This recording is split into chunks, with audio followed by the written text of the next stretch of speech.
to all my story lovers. Welcome back in Storytime channel. I'm Pallavi, reading interesting story books for you. You know that I'm reading The Charlie and the Chocolate Factory. Now, what happened with the Charlie in the chocolate factory? Let's go through it. Now, Chapter number 26, The Television Chocolate Room. The thief family, together with Charlie and Grandpa Joe, step out of the lift into a room so dazzlingly bright and dazzlingly white that they screw up their eyes in pain and stop walking. Mr. Wonka handed each of them a pair of dark glasses and said, "Put these on quick and don't take them off in here, whatever you do. This light could blind you." As soon as Charlie had his dark glasses on, he was able to look around him in comfort. He saw a long, narrow room. The room was painted with white all over. Even the floor was white, and there wasn't a speck of a dust anywhere. From the ceiling, huge lamps hung down and bathed the room in a brilliant blue-white light. The room was completely bare except at the far ends. At one of these ends, there was an enormous camera on wheels, and a whole army of Oompa Loompas was clustering around it, oiling its joints and adjusting its knobs and polishing its great glass lens. The Oompa Loompas were all dressed in the most extraordinary way. They were wearing bright red space suits, complete with helmet and goggles. At least they looked like space suit, and they were working in a complete silence. Watching them, Charlie experienced a queer sense of danger. There was something dangerous about this whole business, and the Oompa Loompas knew it. There was no chattering or singing among them here, and they moved about over the huge black camera slowly and carefully in their scarlet space suits. At the other end of the room, about 50 paces away from the camera, a single Oompa Loompa, also wearing a space suit, was sitting at a black table, gazing at the screen of very large television set. "Here we go!" cried Mr. Wonka, hopping up and down with excitement. "This is the tasting room for my very latest and greatest invention, television chocolate." "But what is television chocolate?" asked my thief. "Good heavens, child, stop interrupting me," said Mr. Wonka. "It works by television. I don't like television myself. I suppose it's all right in small doses. But children never seem to be able to take it in a small doses. They want to sit there all day long staring at the screen." "That's me," said my thief. "Shut up," said the Mr. Thief. "Thank you," said Mr. Wonka. "I shall now tell you how this amazing television set of mine works. But first of all, do you know how ordinary television works? It is very simple. At one end, where the picture is being taken, you have a large cine camera and you start photographing something. The photographs are then split up into millions of tiny little pieces, which are so small that you can't see them, and these little pieces are shot out into the sky by electricity. In the sky, they go whizzing around all over the place until suddenly they hit the antenna on the roof of somebody's house. They then go flashing down the wire that leads right into the back of television set. And there they get jiggle and joggle around until at last every single one of those millions of tiny pieces is fitted back into its right place, just like a jigsaw puzzle. And presto, the photograph appears on the screen. That isn't exactly how it works, Mike Thief said. I'm a little deep in my left ear. Mr. Wonka said, you must forgive me if I don't hear everything you say. I said that isn't exactly how it works, shouted Mike Thief. You are a nice boy, Mr. Wonka said, but you talk too much. Now then, the very first time I saw ordinary television working, I was struck by a tremendous idea. Look here, I shouted. If these people can break up a photograph into millions of pieces and send the pieces whizzing through the air and then put them together again at the other end, why can't I do the same thing with the bar of chocolate? Why can't I send a real bar of chocolate whizzing through the air in tiny pieces and then put the pieces together at the other end, all ready to be eaten? Impossible, said Mike Thief. You think so? Cried Mr. Wonka. Well, watch this. I shall now send a bar of my very best chocolate from one end of this room to the other end by television. Get ready there. Bring in the chocolate. Immediately, 6 Oompa Loompas marched forward, carrying on their shoulders the most enormous bar of chocolate Charlie had ever seen. It was about the size of a mattress he kept on at home. It has to be big, Mr. Wonka explained, because whenever you send something by television, it always comes out much smaller than it was when it went in. Even with ordinary television, when you photograph a big man, he never comes out on your screen any taller than a pencil, does he? Here we go then. Get ready. No, stop. Hold everything. You there, Mike Thief, stand back. You are too close to the camera. There are dangerous rays coming out of that thing. They could break you up into a million tiny pieces in 1 second. That's why the Oompa Loompas are wearing space suits. The suits protect them. Alright? That's better. Now then, switch on.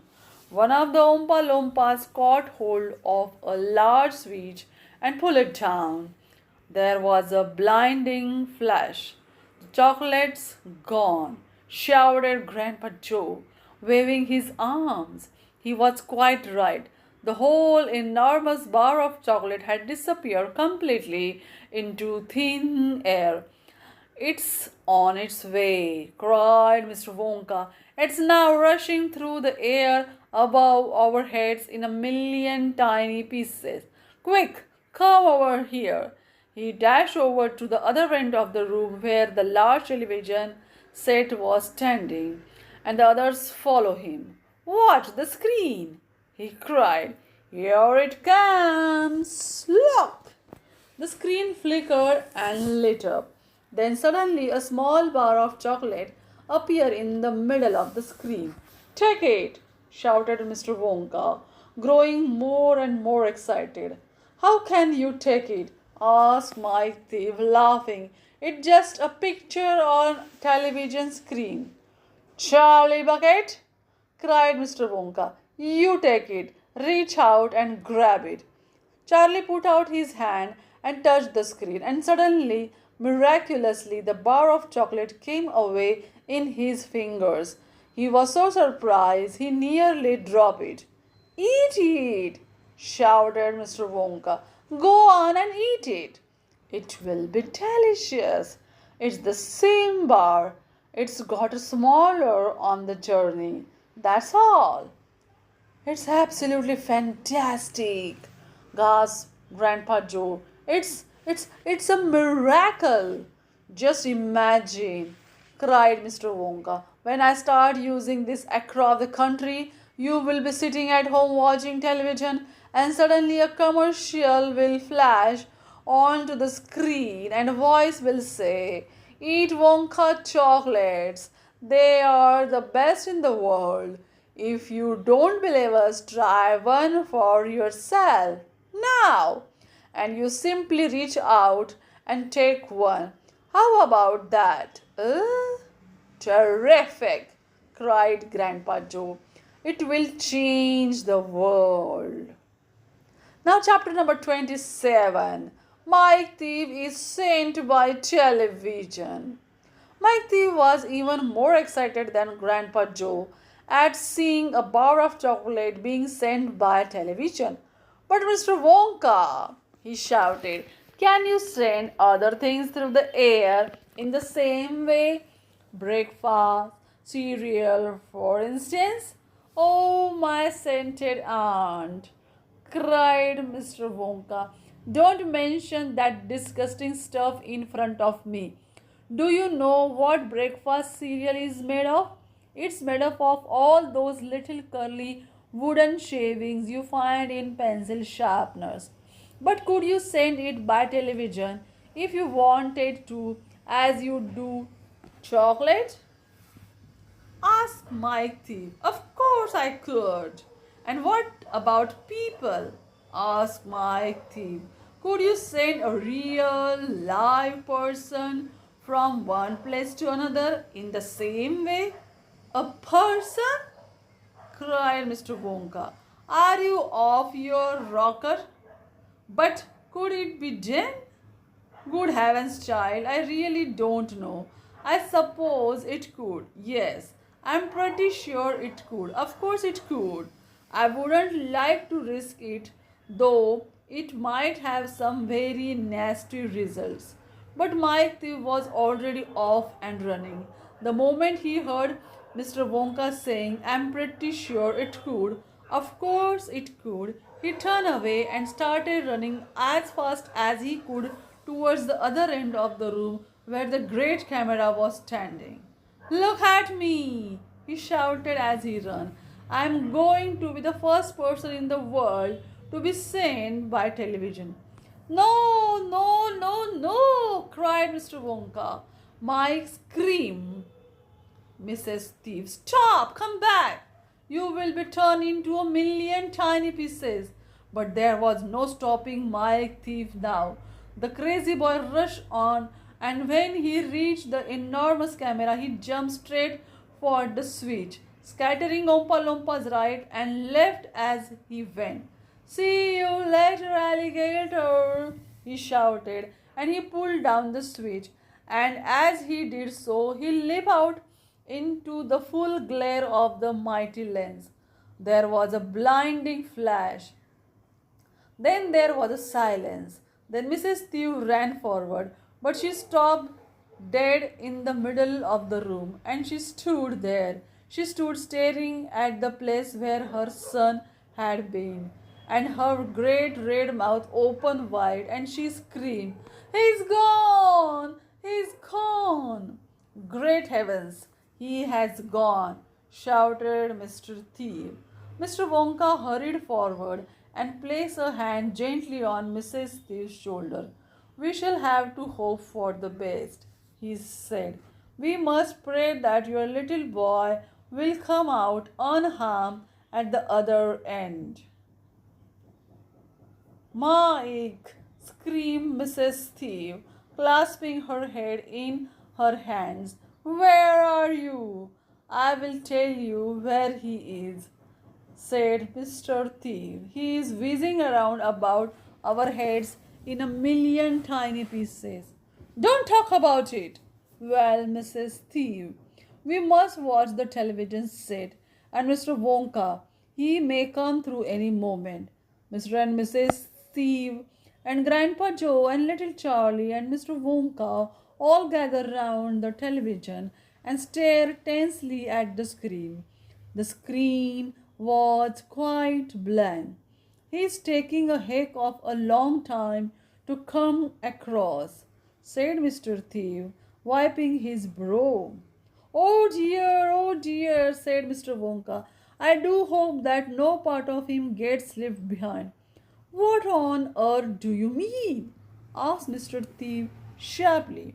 I don't wish to alarm you, said Mr. Wonka, but it does sometimes happen that only about half the little pieces find their way into the television set. It happened last week. I don't know why, but the result was that only half a bar of chocolate came through. Mrs. Steve let out a scream of horror. You mean only a half of Mike is coming back to us? She cried. Let's hope it's the top half, said Mr. Thief. Hold everything, said Mr. Wonka. Watch the screen. Something's happening. The screen had suddenly begun to flicker. Then some wavy lines appeared. Mr. Wonka adjusted one of the knobs and the wavy lines went away. And now, very slowly, the screen began to get brighter and brighter. Here he comes, yelled Mr. Wonka. Yes, that's him, all right. Is he all in one piece? Cried Mrs. Thief. I'm not sure, said Mr. Wonka. It's too early to tell. Faintly at first, but becoming clearer and clearer every second, the picture of Mike Thief appeared on the screen. He was standing up and waving at the audience and grinning from ear to ear. But he is midgate, shouted Mr. Thief. Mike! Cried Mrs. Thief. Are you all right? Are there any bits of you missing? Isn't he going to get any bigger? Shouted Mr. Thief. Talk to me, Mike, cried Mrs. Thief. Say something. Tell me you are all right. A tiny little voice, no louder than a squeaking of mouse, came out of the television set. Hi, Mum, said. Hi, Pop. Look at me. I am the first person ever to be sent by television. Grab him, ordered Mr. Wonka. Quick! Mrs. Thief shot out a hand and picked the tiny figure of the Mike Thief out of the screen. Hooray! Cried Mr. Wonka. He is all in one piece. He is completely unharmed. You call that unharmed? Snapped Mrs. Thief, peering at the little speck of the boy who was now running to and fro across the palm of our hand, waving his pistols in the air.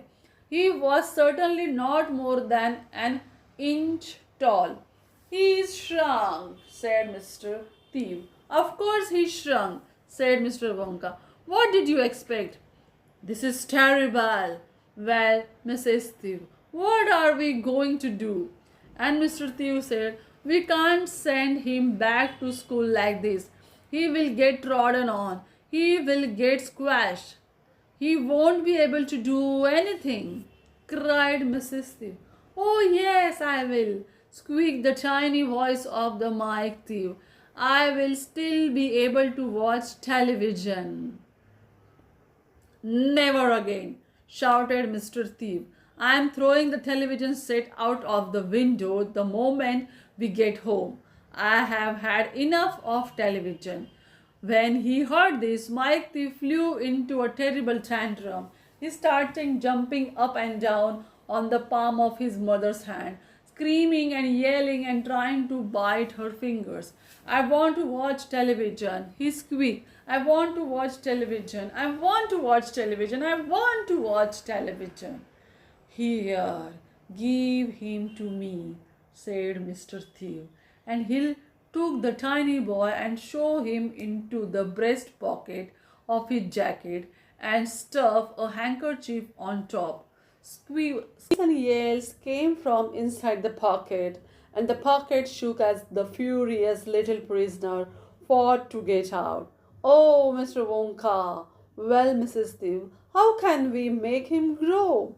Well, said Mr. Wonka, stroking his beard and gazing thoughtfully at the ceiling, I must say that's a wee bit tricky. But small boys are extremely springy and elastic. They stretch like mad. So, what we will do? We will put him in a special machine I have for testing the stretchiness of chewing gum. Maybe that will bring him back to what he was. Oh, thank you, said Mrs. Thief. Don't mention it, dear lady. How far would you think he will stretch? Asked Mr. Thief. Maybe miles, said Mr. Wonka. Who knows? But he's going to be awfully thin. Everything gets thinner when you stretch it. You mean like a chewing gum? Asked Mr. Thief. Exactly. How thin will he be? Asked Mrs. Thief anxiously. I haven't the foggiest idea, said Mr. Wonka, and it doesn't really matter anyway, because we will soon fatten him up again. All we all will have to do is give him a triple overdose of my wonderful super vitamin chocolate. Super vitamin chocolate contains huge amount of vitamin A, B, C, D, E, F, G, H, I, J, K, L, M, N, O, P, Q, R, T, U, V, W, X, Y. Believe it or not, vitamin Z.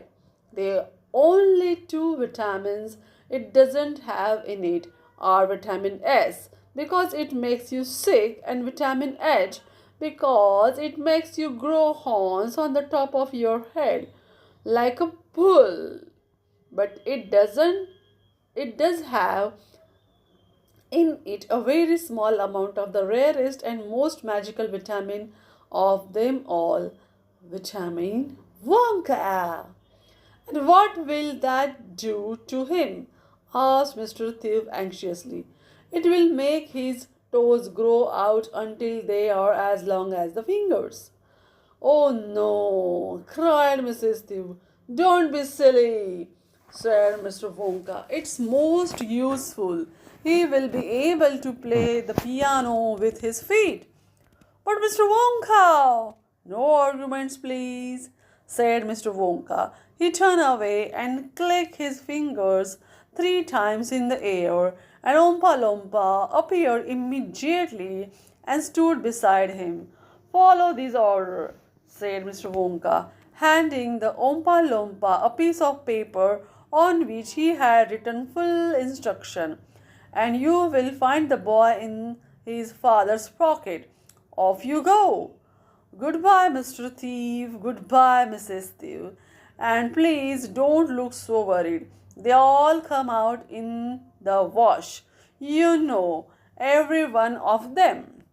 At the end of the room, the Oompa Loompas around the giant camera were already beating their tiny drums and beginning to jog up and down to the rhythm. There they go again, said Mr. Wonka. I'm afraid you can't stop them singing. Little Charlie caught Grandpa Joe's hand, and the two of them stood beside Mr. Wonka in the middle of the long, bright room, listening to Oompa Loompas, and this is what they sang. The most important thing we have learned so far as the children are concerned, it's never, never, never let them near your television set.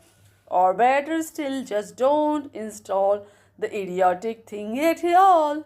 In almost every house we have been, we have watched them gaping at the screen. They loll and slope and lounge about and stare until their eyes pop out. Last week in someone's place, we saw a dozen eyeballs on the floor. They sit stare and stare and sit until they were hypnotized by it, until they are absolutely drunk with all that shocking, ghastly junk.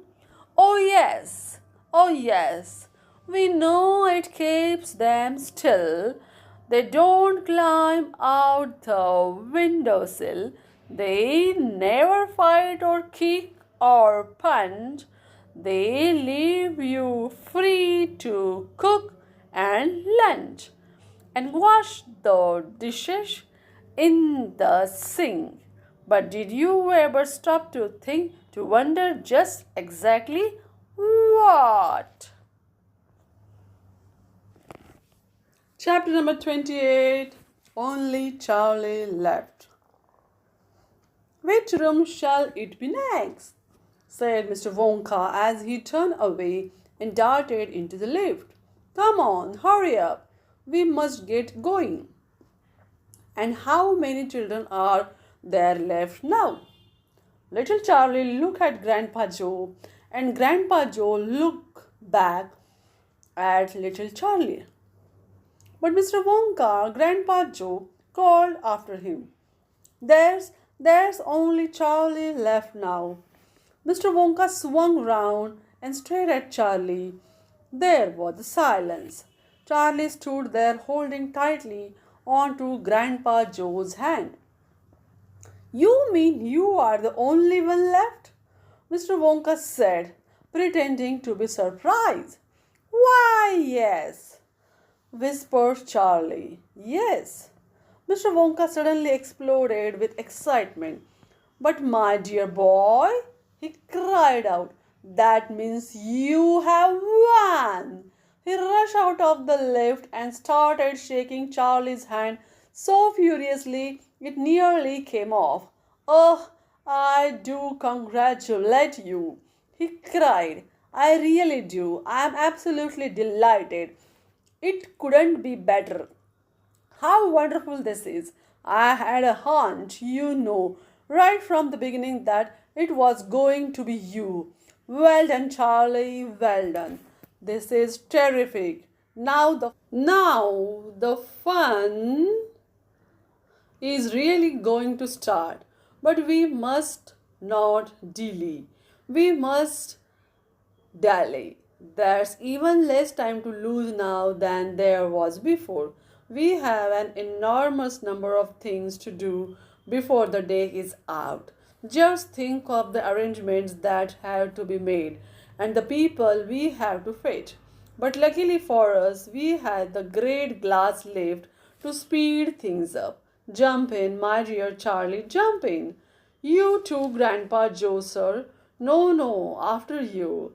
That's the way. Now then, this time I shall choose the button we are going to press. Mr. Wonka's bright twinkling blue eyes rested for a moment on Charlie's face. Something crazy is going to happen now, Charlie thought, but he wasn't frightened. He wasn't even nervous. He was just terrifically excited, and so was Grandpa Joe. The old man's face was shining with excitement as he watched every move that Mr. Wonka made. Mr. Wonka was reaching for the button high up on the glass ceiling of the lift. Charlie and Grandpa Joe both craned their necks to read what it said on the little label beside the button. It said, up and out. Up and out, thought Charlie. What sort of a room is that? Mr. Wonka pressed the button. The glass doors closed. Hold on, cried Mr. Wonka. Then wham! The lift shot straight up like a rocket. Yippee! Shouted Grandpa Joe. Charlie was clinging to Grandpa Joe's leg, and Mr. Wonka was holding on to a strap from the ceiling. Up they went, up, straight up this time, with no twisting or turnings, and Charlie could hear the whistling of the air outside as the lift went faster and faster. Yippee! Shouted Grandpa Joe again. Yippee! Here we go! Faster! Cried Mr. Wonka, banging the wall of the lift with his hand. Faster! Faster! If we don't go any faster than this, we shall never get through. Through what? Shouted Grandpa Joe. What have we got to get through? Aha! Cried Mr. Wonka. You wait and see. I have been longing to press this button for years, but I have never done it until now. I was tempted many times. Oh, yes, I was tempted, but I couldn't bear the thought of making a great big hole in the roof of the factory. Here we go, boys, up and out. But you don't mean, shouted Grandpa Joe, you don't really mean that this lift? Oh, yes, I do, answered Mr. Wonka. You wait and see, up and out. But, it made of a glass, shouted Grandpa Joe. It will break into million pieces. I suppose it might, said Mr. Wonka, cheerful as ever, but it's pretty thick glass all the same. The lift rushed on, going up and up and up, faster and faster and faster. Then suddenly, crash! And the most tremendous noise of splintering wood and broken tiles came from directly above their heads. And Grandpa Joe shouted, Help! It's the end! We are done for! And Mr. Wonka said, No, we are not. We are through. We are out. Sure enough, the lift had shot right up through the roof of the factory and was now raising into the sky like a rocket, and the sunshine was pouring in through the glass roof. In 5 seconds, they were thousands feet up in the sky. The lift gone mad, shouted Grandpa Joe. Have no fear, my dear sir, said Mr. Wonka calmly, and he pressed another button. The lift stopped.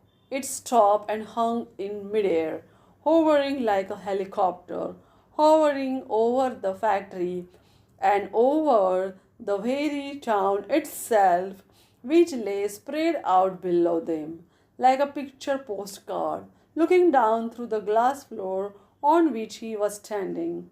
Charlie could see the small faraway houses and the streets and the snow that they thickly.